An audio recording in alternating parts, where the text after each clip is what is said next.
Hey everybody, it's Tuesday, and that means I'm on Tumblr, so if you asked your questions using the hashtag KatieFAQ, I have found them, and I've already answered some of the quicker ones before I even got on. And before I even get started into Tumblr, I want to talk a little bit about something that happened in California this last Friday, right before Memorial Day weekend.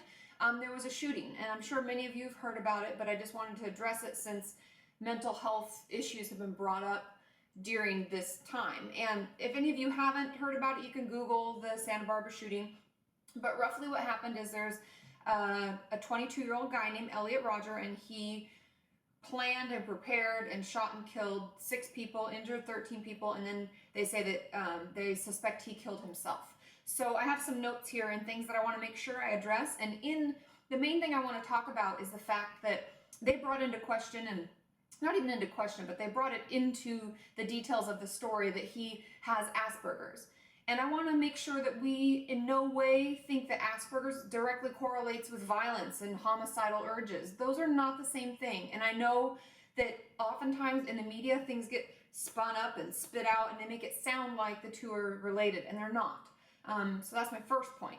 And the second point is that oftentimes when people are unraveling, they're really struggling, whether it be homicidal urges, suicidal urges, self-harm urges, any kind of thing that can be really harmful to them or someone else, we often see it in social media before anything else.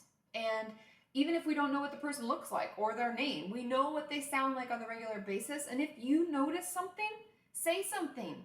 Because in the article that I was reading and the videos and the manifesto and all the crap that's out about this, they talk about how his mother, back in April, called the cops. She got in an email, I guess, part of what his manifesto was, and she was really concerned, and she knew something was wrong. So she called the cops, and they showed up at his house. Now, obviously, this conclusion was not what she was trying to have happen. She was trying to prevent it. But imagine if when the cops showed up, if they didn't think everything was okay, if they suspected something, they would have found his 3 guns and his big paper that he'd put together about why he did what he did, and none of this would have happened, and those innocent lives would have been saved. So if you notice something, if you see something, if you think something's wrong, say something, because we are powerful. As one person, we can change a lot, right? So don't think that, oh, I'm just reading into it wrong, or oh, they're really not going to do anything. It never hurts to check. It never hurts to call for help, because someone like Elliot, and if any of you have listened to his rant of a video that is kind of hard to listen to, if he'd had extra support and if he had felt connected to people and if he had somehow felt like people cared and it was important and he was important to other people, probably none of this would have happened, because he kind of was unraveling about how, you know, he never got to kiss a girl, never got to have sex with a girl, no one really, he didn't connect with people. And I understand that being bullied and being isolated can be really hard on the, you know, our mind and our psyche, what we believe about ourselves. So I just want you all to know, if you hear something, say something. If you see something, say something. It never hurts to reach out. It never hurts to talk to that person and just check in and see how they're doing, because we don't want innocent people to die just because of something that we could have maybe prevented. Am I right?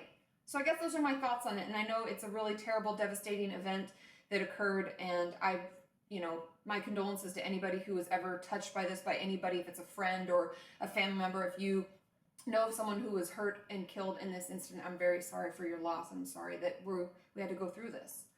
And on to my questions for Tumblr. I have 2 questions now, and I have a journal topic. So the first question is, Katie, I'm 17 and I'm about to graduate from high school in a matter of days. Recently, I've become close to a teacher of mine, and I'm considering telling her about my past/recovery from self-harm. I'm 2.5 months clean. Yay! I know that they're mandated reporters, but do teachers need to report past self-harm? Thanks, Katie, for all your support. No, mandated reporting applies to sexual abuse, physical abuse, things that we think may be happening to you as a child, because you're under the age of 18. Now, teachers may be under the school rules, because every school has its own set of rules. They may be forced to speak out if they think that you're a danger to yourself or others, right? But since this happened in the past and it's not currently happening, we don't report on past abuse or past anything. So my guess would be that the answer is no, that they're not going to be mandated to say anything. But we never know, right? Sometimes they don't even follow a certain rule. They just say what they feel. So I might talk to that teacher and just say, you know, I do feel really close to you and I like our conversations. Are these things that you'd be forced to share with someone else, or are these kept between us? And I would just gauge it that way. And, you know, always proceed with caution when it comes to someone who's within a greater system, whether it's a therapist or teacher, because we are mandated to make sure that you're safe, okay? Second question. Hey, Katie, here's my question. I know it's normal to be confused with sexuality when you're in puberty, but is it normal that I hate myself because I like girls more than guys? I just feel so alone and disgusted with myself. What if I just pretend to be straight for the rest of my life? Sincerely, a worthless teenager.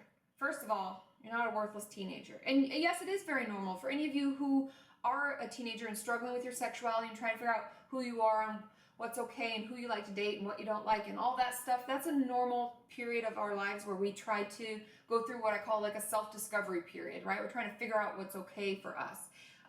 But as far as hating yourself, I mean, I wouldn't say it's normal or not normal, but when we feel that we are gay or homosexual or whatever you want to call it, when we feel that we are that orientation and we're not attracted to the opposite sex like other people that we may be friends with, it can be difficult to feel different, right? And I know that many of you reached out to me, and I've done videos on being gay and what that means and things that we can help to reach out and have a community of people who understand us. It can be a difficult time, right? It can be hard to come out. It can be hard to come out to ourselves, to recognize that this is something that's a part of me, this is who I am, and this is what I'm about.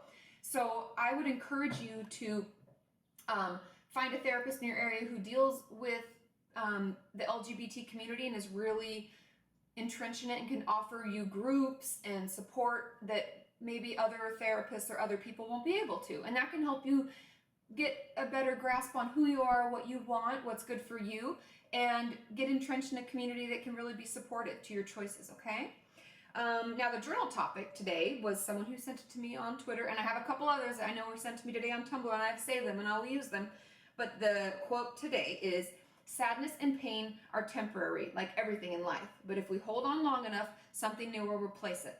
Happiness. And I think that that's something that's really important to remember, because life can be really shitty sometimes, right? And we'll feel like this sadness is just so palpable, I can't get out of it, oh my God. But if we push through, if we keep fighting, happiness does replace it. Life moves on. We can move on. We can overcome it. We can fight, right? So keep fighting.